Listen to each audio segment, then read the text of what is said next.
If political beliefs could be simplified into a political compass for our own understanding, it would have four directions, although the directions and their associated terms are often misused as interchangeable synonyms today.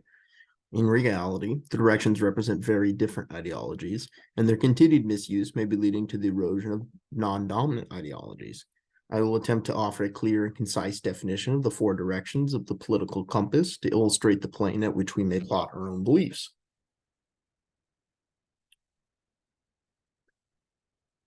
Progressives believe that in order for the quality of life to improve for society at large, the government must take an active role in pushing along reforms that aim to solve current national issues. They believe that any idleness in the government is wasted potential that could have been spent on improving the lives of the nation's citizens. Therefore, the basis of progressivism is that change always leads to improvement. Now, my critique: I believe that many progressives take a subjective view of being progressive and assume it must always coincide with liberalism. This is not the case. Many progressive political voices would like to end the Senate filibuster, stating that this will make Congress more productive and allow more legislation to be passed.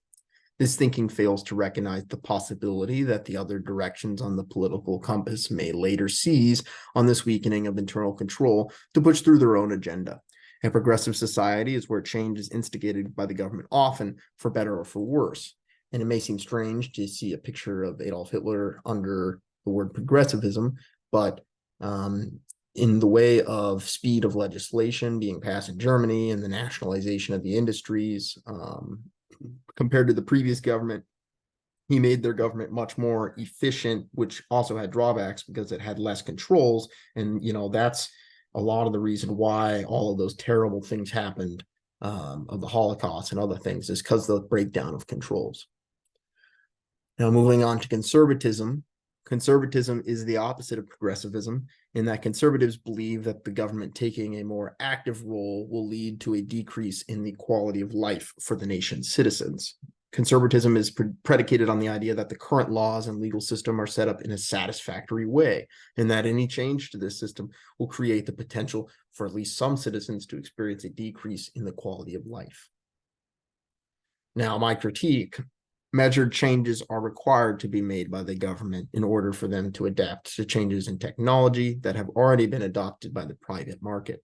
Additionally, many current and past policies of our government may be leading to structural and systemic unfairness amongst the population, think redlining. Conservative society fails to recognize the true potential for increases in a society's quality of life that could be brought on by thoughtful government action.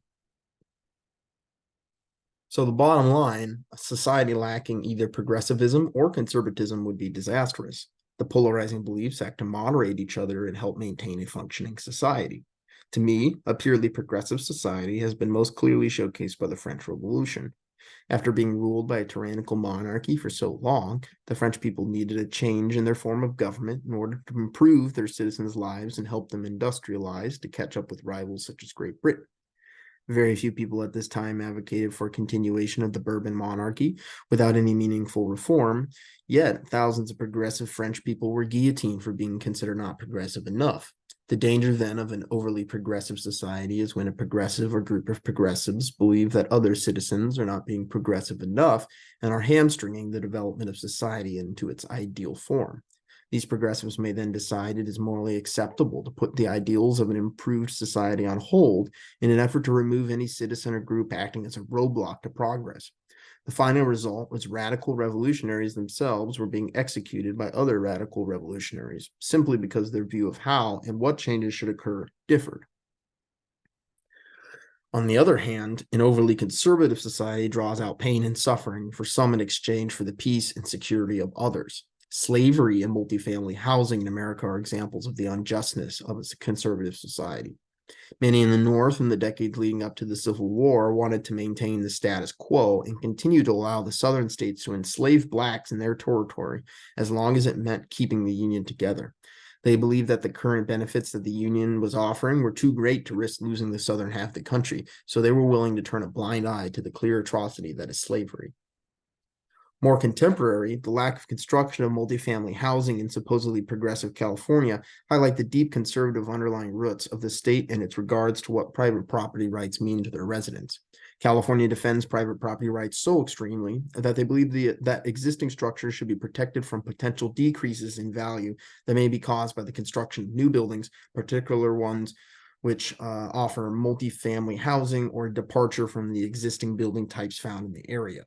California takes a conservative approach here, making it extremely difficult to compel change or progress in the building of additional living units out of fear the existing Californian charm will be ruined. This has led to skyrocketing prices due to lack of supply and is a major cause of the state's structural homelessness. The preferential treatment does not stop there, as Californian residents' property taxes rates are locked in at the rate at which they bought the property, regardless of how long they've owned it. This policy protects long-term property owners and increases the incentives to hold on to the home as long as they can in order to net the biggest gain possible with no coinciding increase in property tax burden.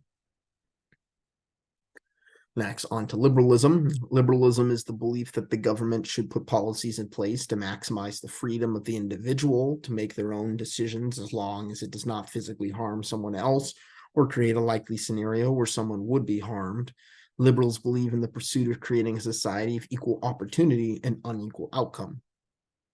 Now, I myself consider myself liberal, and I don't have, very many critiques of it, but the common critique is liberal societies protect the rights of the individual to own private property, meaning that there will inevitably be variances in one's material wealth. And some argue that this inherent disparity is unfair and should be capped or disallowed.